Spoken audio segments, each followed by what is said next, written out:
So very good evening to everyone. आप देख रहे होंगे मैं थोड़ा धीरे से बैठ रहा हूँ, मेरे कुछ कमर में दर्द ज़्यादा ही हो गया था 2 दिन से, मुझे काफ़ी दिक्कत है। मैंने ये क्रीम लगाई, इसका नाम है ओलिडिक। ये एक बहुत बढ़िया क्रीम है, ठीक है। It's a very good cream.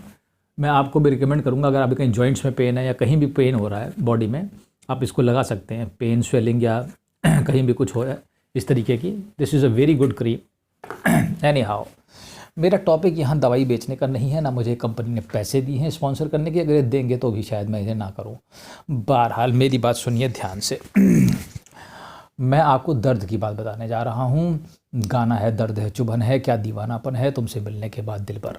लेकिन अगर दिल भर असली मिल गया तो सारे दर्द दूर हो जाएंगे। बोलो राधे राधे। बहरहाल तुम समझने का प्रयास करो, मैंने पेन टॉपिक क्यों उठाया है। पेन इसलिए उठाया है कि पहली बात तो हमें पेन के कई आयाम देखने पड़ेंगे और इसे कई चीज़ों को समझना होगा कि हमें दर्द हो क्यों रहा है। दर्द इसलिए हो रहा है कि ये अंदर ही सब कुछ बना हुआ है। खैर, इसको समझाना बेकार है कि अंदर ही सब कुछ है। अब मैं तुमसे कहता हूँ तुम्हें करना क्या है इस दर्द से मुक्ति के लिए। मान लो तुम्हें किसी चीज़ से तकलीफ हुई, ठीक है, तुमने जीवन में एक अनुभव किया जो ख़राब था, और तुम जानते हो अंदर तकलीफ कैसे होती है। अंदर यहाँ पे there are places you know where specific point पे किसी चीज़ को ग्रहण करने के लिए चीज़ें बनी है अंदर, ठीक है। फिर पेन कहाँ से निकलेगा, ग्रहण कहाँ पे होगा, ये कहाँ पे ग्रहण करना है, ये कहाँ पे, इसकी सब मैकेनिज्म अंदर बना रखी है। It's in built mechanism. इसको तुम नहीं इतनी आसानी से समझ सकते हो। ये कोई भी साधारण आदमी से नहीं समझ सकता किसी भी प्रक्रिया से। इसलिए मैं इस कॉम्प्लेक्स प्रक्रिया को तुम्हें नहीं समझाऊंगा, क्योंकि इसके लिए तो पूरा शोधन ही करना पड़ता है नाड़ियों का। लेकिन मैं तुम्हें समझाता हूँ तुम्हें कैसे इससे मुक्ति मिल सकती है। मतलब क्या तुम कर सकते हो। जैसे मान लो तुम्हें एक खराब अनुभव हुआ जीवन में, तुम क्या करते हो, तुम दूसरे को भी वही खराब अनुभव देना चाहते हो।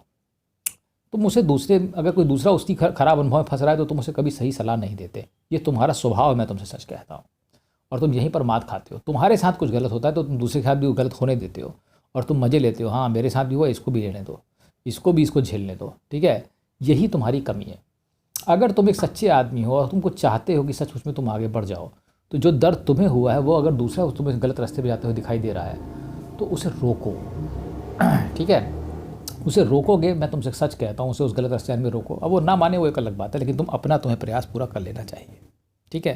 तो तुम पाओगे कि तुम्हें आनंद मिला, तुम्हें शांति मिली, ठीक है। हम क्या कर रहे हैं इस समाज में, अगर एक हमारे साथ कोई बेवकूफ़ बनाता है हमको, तो हम सोचते हैं ये भी दूसरा भी बेवकूफ़ बने, तीसरा भी बेवकूफ़ बने, मैं भी बेवकूफ़ क्यों बनूँ, इन सबको बेवकूफ़ बनाऊँ।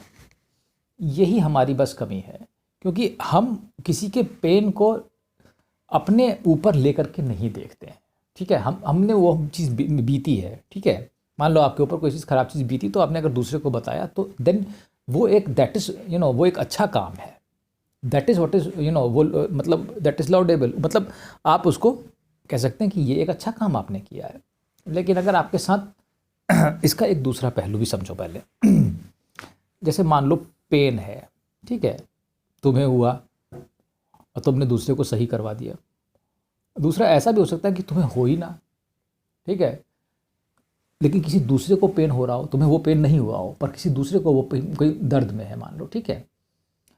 तो तुम उसके दर्द के सापेक्ष अपने आप को भी वो दर्द का एहसास होने दो। ये है, कृष्ण ने गीता में लिखा है कि जो दूसरे के दर्द को अपने में हिसाब से अपने ऊपर भी उसी के तरीके से लेता है या उसी तरीके का एहसास वो करता है, ठीक है, तो वो क्या होता है, वो समयोगी है। क्या है, सम, उसी के समान तुम्हें, उसके ही दुख में तुम भी सम हो गए। तो जब तुम में ये समता का रस आ जाएगा, रस नहीं, समता का भाव, ठीक है, तो जब ये समता का भाव आएगा तब तुम उस चीज़ को, तब तुम योगी कहलाओगे, किसी चीज़ को पाने के अधिकारी कहलाओगे, नहीं तो नहीं। तो जब भी कोई दर्द हो तो 2 चीज़ों का ध्यान रखो। अगर किसी को दर्द होते देख रहे हो, तुमने नहीं बीत रही, लेकिन उसके जैसे समभाव लाने का प्रयास करो। दूसरा, तुमने अगर सहा है तो उसको ठीक करने को, उसको दूसरे को सही राह दिखाओ, ठीक है, उल्टी राह मत दिखाओ उसको, क्योंकि हमारे समाज में ये गड़बड़ है, ठीक है, कि किसी भी चीज़ पे लागू हो सकता है, किसी का करियर बनाने पे, किसी का अच्छा करने पे, किसी भी चीज़ पे, ठीक है। ये 2 चीज़ें करके देखना, तुम्हें फ़ायदा मिलेगा और तुम पेन से शायद मुक्ति पालोगे। धन्यवाद।